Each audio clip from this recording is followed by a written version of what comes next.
Yes! Welcome into Sports Bet. Betting Insight today. Pauly and Teddy Weekend Preview Edition. Loaded show. We start with the NFC South today. Atlanta Falcons, the deep dive. Big game breakdown, Game 2 NBA Finals. Big adjustment on the total. And also the red-hot Astros, kicking ass and taking names. They take on Texas. Bad beats, bad bets, bad for the books. Let's start with Game 1. A bloodbath. The Warriors, 13-0 in the postseason. That's obviously 13 straight playoff wins. That ties an NBA record. 88-89 Lakers and the 16-17 Cavs. They go for the record in Game 2. They win that 14-0. But, I mean, Teddy, cause for concern here. I mean, turnovers 20-4. Durant had 38, 8, and 8. But as we talked about in the Google Hangout, Klay Thompson goes 3 of 16, and Draymond Green doesn't score till 1:38 left in the third quarter. Golden State still runs them out in that game. Yeah, I mean, so much to talk about. Let's start with some of the tweets, all right? Because the one thing that didn't happen last night was Golden State turning the ball over. Look at this. Fewest turnovers in the game, NBA Finals history. The Warriors had one at halftime. They had a 20-1 assist-to-turnover ratio at halftime. Finished the game with only 4 turnovers. That is obviously the best, or tied for the best, in NBA history. And, of course, you know, look at some of the stats, okay? You know, last year Golden State won the first 2 games by 48 points, and they lost the series. All right. Let's see. Ian Clark, minutes. He played 18. He had 1 steal. Cleveland, well, they didn't have any. You know, Game 1 turnovers. LeBron has 8. The Warriors, 240 minutes. They had 4. All right. These are the type of stats from last night's ballgame. I mean, there was a ton of them. I mean, you know, look at what Durant did last night. Oh, he was something. Third player with 10 points, 5 assists, and 0 turnovers in a quarter in the last 15 finals, joining LeBron and Kobe. Most points without a turnover. Finals game last 30 seasons. Shaq had 41 in 2000. KD with 38. I mean, the first half statistical dominance, too. Points in the paint. Where was Tristan Thompson, by the way? 22 minutes, he didn't score. Points in the paint, 42-14. 20 assists to 10. 1 turnover to 11. The only turnover was a green offensive foul. 61 field goal attempts in the first half. 8 free throw attempts. And how about the Nate Silver tweet? Yeah, sure. Nate Silver. And this is a tweet worth talking about when we're talking about a team that's now 13-0 in the playoffs. At Nate Silver, 538. No one will care unless they win the series, but the Warriors just achieved the highest ELO rating in NBA history. That's saying something. And, of course, you know, and let's not forget, you talked about that Thompson didn't do a whole lot. Draymond Green didn't have a good game. Golden State got the ball to the rim 34 times in the first half and missed 15 of them. So Cleveland won the rebounding battle by 9. You know, Golden State didn't even they shot for 42% for the game. It's not even like they brought their A game, and they still won going away. That's a big concern if you have the Cavs for the series. And obviously, significant adjustment both side and total for Game 2. We'll talk about that a little later in the show. But some big bets on Cleveland yesterday.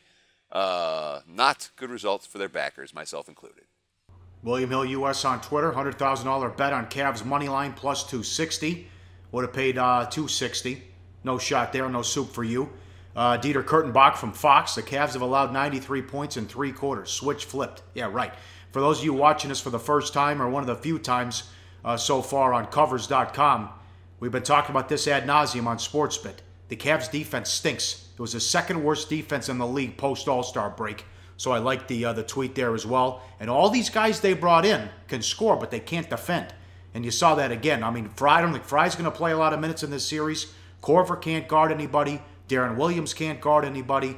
Kyrie can't guard anybody. Love can't guard anybody. So that's going to be a problem. And also, one thing to remember, this is Kevin Durant, the assassin, not Harrison Barnes, who was 5 of 32 shooting in the last 3 games of the finals and was left wide open. They dared him to shoot with a 2 of 14 and an 0 of 10. Now it's Durant to worry about. Man, that was something. And Kevin Durant, if you were betting the player props last night, basically everybody stayed under. Everybody. I mean, the game was way under. The only guy who went over his point total for either team was Kevin Durant. LeBron didn't get there, and Kyrie didn't get there, and Curry didn't get there, and Kevin Love didn't get there, and Draymond Green didn't get there with points, rebounds, and assists, and on down the line. But Durant, the only guy who went off last night. I love the tweet from Kevin O'Connor, an NBA writer. Quote, "Warriors are so unstoppable, Mike Brown can use the NBA Finals as developmental minutes for Patrick McCaw." I mean, that's how dominant a performance it was in Game 1. We'll talk about Game 2 later in the show. Bad beats. This was tough. 8-0 Indians. Total was 8.5. It was 8-0 in the 7th. You think the A's bullpen would give up at least a run there as well? But the A's also did their part with the unearned runs. Yeah. I mean, Tom Hallion's over streak ends. He's now 10-2 to the over for the season. It was 10-1, obviously, prior to yesterday's game. That stayed under by the hook. And how about the Oakland defense? As you mentioned, the defense did their part. They have now allowed 40 unearned runs already this season. We're only in the second day of June. Look at this graphic. Okay, most unearned runs per game the last 3 seasons. Well, the Padres were bad defensively, and the Pirates were bad defensively. Neither one of them can hold a candle to what Oakland has done so far this season. They're allowing 3/4 of a run per game on unearned runs. That's a historically bad rate. Here's another one. This was a classic sharps against, the pros against the public, I'll say it that way. Marlins plus $1.10. 2-0 against Greinke. The Diamondbacks rally to get the win 3-2. Yeah, I mean, Arizona's 8th inning rally wasn't much. They had a couple of walks, a sacrifice, and a seeing eye single. They stole one at Miami. Advantage public. Wise guys? Well, that's a bad beat for the sharp money. Now, some bad bets. Blue Jays, 20-cent move. $1.30 to $1.50. They've been playing good ball, but that was over early. CC Sabathia 4-0 with a 1.48 in his last 4 starts. And the Red Sox, 15-cent move, went off $1.25 against the Orioles. Rodriguez had nothing. Yeah, I mean, the AL East favorites did not perform well last night. The Blue Jays, as you mentioned, took 20-cent move. They gave up, 4 runs in the top of the first against the Yankees. Ball game was over right there and then, being that Toronto only scored 2 the rest of the way. And as you mentioned, Eduardo Rodriguez, rough evening against Baltimore. Gave up 4 dingers in that one of a 5-7 loss. And how about CC Sabathia? The guy's 4-0, a $1.48 ERA over his last 4 starts, even with birthday number 37 coming up next month. Bad for the books at Sports Insights on Twitter. The odds of a triple play recorded in June was plus 205. It hit on the first day of the month. The Twins got one. Sano to Dozier to Maurer. Dodgers and Cardinals total 8.5 down to 8. Look at Wainwright. 6 shutout innings. It's a 2-run bomb. He's getting it done at the plate. Look at this, courtesy of the ace of Spader on Twitter. Yeah, this is an insane stat. Last 85 plate appearances. Here's Bryce Harper. Here's Mike Trout. Here's Adam freaking Wainwright. How often does a pitcher have more RBIs than runs allowed over a span of 4 starts? Doesn't happen often. Wainwright's given up 1 run his last 4 starts. He's got 3 RBIs during that span, and his 2-run home run yesterday provided all the scoring for the entire game. Up next, big game breakdown. Game 2 Sunday. Can the Cavs get back into this and make it competitive? And we'll get the deep dive with the Atlanta Falcons and play of the day on SportsBit. Betting Insight today on SBRPicks.com. Go to SBROdds.com. Browse, compare, and shop live odds available at top online sportsbooks. Back on SportsBit, Betting Insight today at Pauly Howard on Twitter at Teddy_covers. Time for big game breakdown. As always, live odds. SBR Odds and Sportsbook Review. Check out the rating guide. Make sure you're betting with a trustworthy shop out there. Game 2, Sunday, 5 o'clock Pacific, ABC. Warriors opened 8, 221.5. Quickly bet up to 8.5 and 9. I hope Rihanna's at the game again. Ooh, beautiful. How about this Nate Silver tweet, Teddy? Yeah. We talked about that in the opening segment of the show, but it's worth reading again here. Nobody will care unless they win the series, but the Warriors just achieved the highest ELO rating in NBA history. Of course, ELO rating is the 538.com advanced metric stat to indicate how good NBA teams are. And right now, based on their numbers, and boy, based on this year's postseason, it's hard to argue about that. Golden State is playing at a different level than everybody else. Bad news for the Cavs. Green and Thompson go 6 of 28. Still get blown out. More bad news for the Cavs. LeBron had 8 assists. All other Cavs only had 7. Good news for the Cavs. LeBron and Love had more rebounds than all the Golden State starters and won the boards 59-50. But you got to get something out of Tristan Thompson. You know, he's chasing that Kardashian skirt, going to come back to bite him. 22 minutes, doesn't score, 3 rebounds, and there was 0 rim protection when he was out. Yeah, and that's the issue that Cleveland's going to have. When you talk about what adjustments can the Cavs make, well, Tristan Thompson's got to be a legitimate low-post defender and a legitimate rebounder and a guy who can get putbacks. He has to provide that role for Cleveland. If he doesn't, you know, they're already dogs. Now, they'll be in a world of hurt. That did not happen in Game 1. But without him on the floor, it's even worse because you're right. There's absolutely no rim protection when he was out. Drive after drive. I mean, the only reason the Warriors missed all of those layups is because they got to the hoop again and again and again. So if that continues for Golden State, it's going to be a short series, and Cleveland knows it. So if you ask me who's the most important player for the Cavs to have a better game in Game 2 than he did in Game 1, Tristan Thompson would be absolutely number 1 on that list for me when you're trying to handicap Cleveland moving forward. What would you do? I mean, also because, remember, the Warriors missed 15 layups in that game. They should have been up. They could have been up 30 at the half. Sure. They probably should have been up 30 at the half. I actually thought about taking some Cleveland plus 2.5 at halftime, the adjusted game line being plus 10.5 at that point, because I'm like, wow, you know, the Warriors dominated this first half. They're only up 8. Cavs can't play worse. Well, turns out the Cavs could play worse. And it was a wager that I debated and then didn't make, which I was, you know, I already had Cleveland in my pocket. I didn't need more at the time. But, you know, what impressed me about, you know, you want to talk about Klay Thompson. He didn't let the bad shooting night impact his defense. He was really solid on the defense. And I know he shot 3 of 16 and 0 of 5 from three-point land. But, you know, look at the tweet right here from ESPN Stats and Info. The Cavs shot 1 of 12 when Klay Thompson was a primary defender in Game 1, and 10 of those 12 shots were contested by Thompson. We talked about it on yesterday's Sports Bit. Paul, the quote from Klay Thompson saying, "I take pride in my defense, whether the shot's falling or not." That was legitimately on display last night. J.R. Smith, 28 minutes, 3 points. D-Will, 19 minutes, didn't score. Corver, 20 minutes, didn't score. Yikes. Not exactly a good bench either with Cleveland. But again, all these guys they brought in can't defend. And another thing, too, you might look at the total in Game 2, because what I like out of Golden State, how about the Cleveland transition defense? How about J.R. Smith getting out of the way with some of these Durant dunks here, too? So if I'm Golden State and Mike Brown, push it, let's go, frenetic pace. It also wears out LeBron James, and he can't really guard Kevin Durant because he'll be spent. Yeah, and I mean, look, the one play where J.R. Smith just was like, I'm going to go guard the three-point shooter over there, Durant. You just go straight to the hole in transition. I mean, like you learned that in, what, junior high basketball? You know, stop the ball on the fast break. You know, it's not, J.R. Smith didn't want any part of it, obviously. And that was one of those posterized kind of a play that it really stood out. But certainly, from a defensive standpoint, the Cavs are going to have issues in this series. And you ask yourself, what do you do if you're Cleveland? You know, they had some success in the finals 2 years ago when they mucked it up. You know, they didn't win the series, but they played a very different style of offensive basketball than we see now, and it kept them competitive. I don't know that the Cavs can play that style now. I don't know that they want to play that style now. But if you ask me what I do, maybe you muck it up a little bit if you're Cleveland and you try to slow it down, but that's not how the Cavs, that's not how this year's team is wired. That's not how they play their best basketball.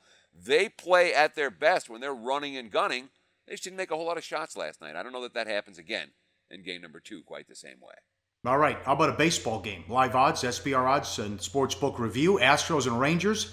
Keuchel against Darvish. Houston, $1.30, 8 the total. How good were the Astros in May? They were better than the Cubs last year. Remember their start. Month began with a 3-1 home series against Texas. Finished 22-7. 14 of the wins by 3 runs or more. Look at this graphic. Bang. Average, number 1. On-base percentage, number 2. Slugging, OPS, number 1. ERA, 5th. Fielding independent pitching, 4th. Correa, quote, "I think we're in a good position right now, but I'm not going to get comfortable. We're going to have to try for more. We're going to try to be 30 games over 500 if we can."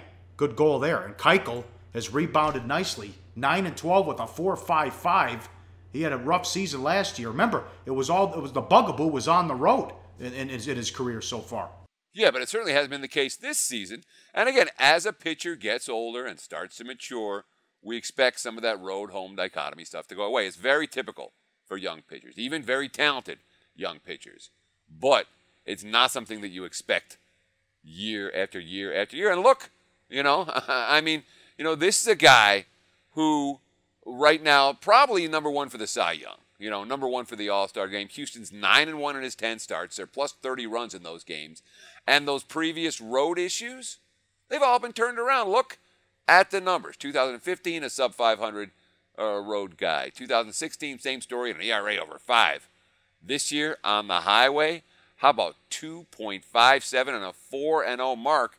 Dallas Keuchel's in a very different place mentally on the highway now than he was a year ago. And this Astros team that ranks number 1 or number 2 in basically every offensive category and in the top 5 in every pitching category, they look very, very real to me, Pauly. This is not a flash in the pan.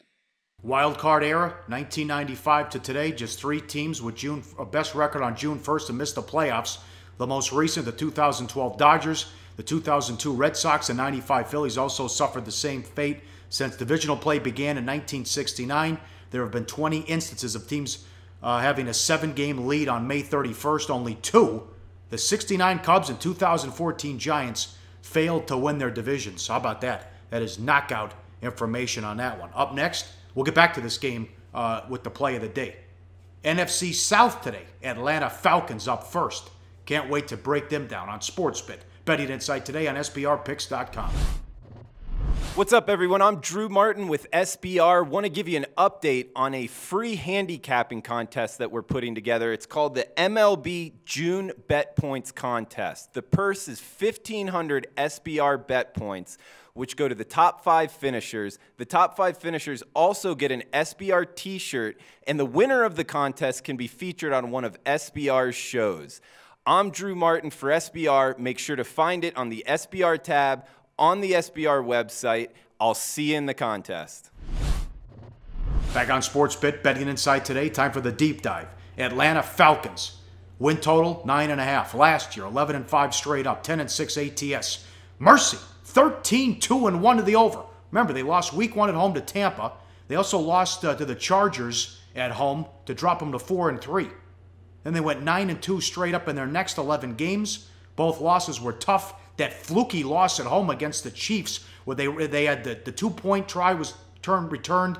There was a fake punt for a touchdown in that as well. And then they lost at Philly in the mother of all bad spots. And then they had the Super Bowl loss as well. Mainstream stats, plus 11 turnover margin, 11 giveaways, tied for the Patriots for NFL low, 22 takeaways, that average. But the big story last year, Teddy, was that offense. Yeah, it sure was. And again, we when we look at the team previews, we always start with what happened last year. And this team was dominant. I remember that Chiefs game. That was insane. Remember, they were up 1 when they went for that 2-point conversion. They were trying to go up 3, ended up losing by a point as a result of it. But this is a team, only 11 giveaways last year. They had plus 11 in turnovers. That was tied with New England for the NFL low. And they had 22 takeaways league average. But 11 giveaways, that's not happening this year. Take the over 11. Okay, the offense, 6.7 yards per play. Number 1 in the NFL by a wide margin. 4.6 yards per rush. That's tied for number 4th in the league. 9.2 yards per pass. That's number 1 by a huge margin. Number 2 was a full yard per pass below them. Washington, the Pats were number 3 at 8.1. So they were 1.1 yards per pass better than New England. That number has to go down. 37 sacks allowed a season ago. That's near the league average. But it's the defensive numbers, Pauly, which may well be primed to take a jump in 2017. Yeah, 92.5 QB rating allowed, below average. 22nd, 34 sacks, right around the average. 4.5 yards per rush allowed, bottom 6 in the NFL. As a result of the Super Bowl loss, they needed a fall guy. The fall guy was Richard Smith, the defensive coordinator. He's out. Manuel's in, who worked with Quinn since Seattle was a secondary coach last year. And look at this. Looky here. The new OC is Sark. Last time we saw this guy in a big spot, he was showing up drunk to work at USC. Yeah, Sark sure knows how to get himself a job. and a good job with the defending NFC champs. But, you know, they had a defensive coaching shakeup in the offseason. A couple of position coaches got the axe as well. And going in the offseason, most of the talk was, what are you going to do about defense? Now, they are going to have to adjust to life after Kyle Shanahan. And Shanahan last year, prior to the final 20 minutes of the Super Bowl, had one of the best seasons as an offensive coordinator that I've ever seen. He was dialing up the right play over and over and over again. But now, new offense coordinator, new defense coordinator, and, you got a Super Bowl hangover to go with it. Those definitely concerns. It's a team that only turned the ball over 11 times last year, okay? They had all 5 offensive line starters healthy for every regular season game. 80 for 80 in terms of offensive linemen starting. That, too, not likely to be repeated in 2017. But, man, they added some upgrades. They made some nice upgrades on defense. They locked up Desmond Trufant. They bring in Dontari Poe in free agency to shore up that defensive line against the run. They did lose Jonathan Babineau to retirement, but then they went out and drafted defense after all of that. Got McKinley out of UCLA, also Riley out of LSU, the linebacker. They did that in the first and the third round. What do you think of the SOS? The strength of schedule last year, slightly easier than average. This year, it's noticeably tougher. Top 10 in the NFL in terms of strength of schedule toughness based on this year's season win totals. The NFC South plays the NFC North and the AFC East. Their 2 extra games, they're both tough. They have Dallas and at Seattle. And again, you know, this is a team that did it mostly with offense last year. This year, you know, we've seen Quinn draft his kind of players on defense 2 years in a row. We're talking about a team that went 13-2-0 to the over last year. That ain't happening in 2017. The Super Bowl loser has a horrible ATS record in Week 1, and they're at Chicago laying points. I know the Bears could be a dumpster fire, but that's something to keep in mind as well. It's going to be hard getting over that Super Bowl loss. I think that stays with them for the rest of their lives. As well it should, because that was about as egregious a meltdown as you'll ever see on the biggest stage that the NFL has to offer. Gun to your head, first, what do you think? Over, under? Under. You know, you don't bet Super Bowl losers over, period.